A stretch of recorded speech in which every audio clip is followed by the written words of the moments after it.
مسلمان کو تو ایمان کامل نہیں ہو سکتا جب تک وہ اپنے مسلمان بھائی سے محبت نہ کرے۔ اگر وہ اپنے دوسرے مسلمان بھائی سے نفرت کرتا ہے تو اس کا ایمان خطرے میں ہے۔ اگر حسد کرتا ہے تو اس کی نیکیوں کا خرمن جل جاتا ہے۔ اگر وہ اپنے دوسرے مسلمان بھائی کو حقارت کی نظر سے دیکھتا ہے تو اللہ کے غضب کا مستحق ٹھہرتا ہے۔ اگر وہ دوسرے مسلمان کی عیب کھولتا ہے تو مالک حقیقی کی طرف سے بے آبروئی کی وعید سنتا ہے۔ اگر وہ اپنے مسلمان بھائی کو قتل کرتا ہے تو ہمیشہ کے لیے جہنم کا ایندھن بنتا ہے۔ تو گویا کسی بھی حال میں مسلمان سے نفرت نہیں، اس سے چھیڑ چھاڑ، اس سے حسد، اس کی اجازت نہیں ہے۔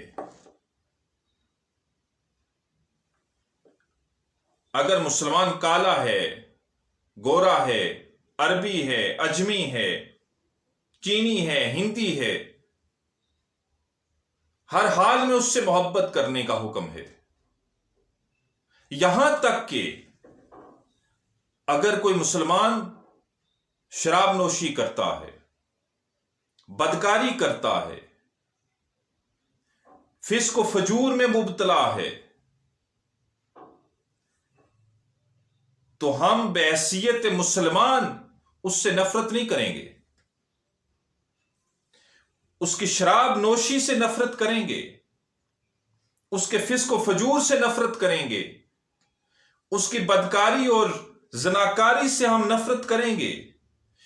گویا کہ ہم اس کے عمل سے تو نفرت کریں گے لیکن وہ مسلمان ہے اور بحیثیت مسلمان ہم اس سے نفرت نہیں کریں گے اور نہ ہی کرنے کا حکم ہے۔ مسلمان سے نفرت نہیں۔ اب وہ مسلمان جو غلط کام کر رہا ہے، جو غلط عمل کر رہا ہے، ہمیں اس عمل سے نفرت کرنی ہے۔ گویا مسلمان کی مثال ایسے ہی ہے کہ جیسے ہماری غلطی کی وجہ سے قرآن مجید فرقان حمید کا ورق نیچے گر گیا، اب کیا ہم اسے گندا سمجھ کے اٹھائیں گے؟ نہیں، معاذ اللہ، کہ نیچے گر گیا اب ہم اسے اٹھانا نہیں ہے، معاذ اللہ، ایسا ہم نہیں کریں گے۔ اور میرے بھائی بولو نا، کیا ایسا کریں گے؟ اسے چھوڑ دیں گے ہم؟ نہیں، معاذ اللہ، کیا کریں گے ہم اسے چھوڑیں گے نہیں، ہم فوراً اسے اٹھائیں گے، فوراً اٹھائیں گے۔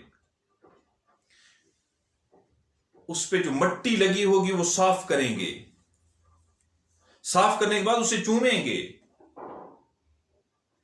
اسے آنکھوں کے ساتھ لگائیں گے اور پھر اسے اونچی جگہ پہ رکھیں گے جہاں اس کا مقام ہے۔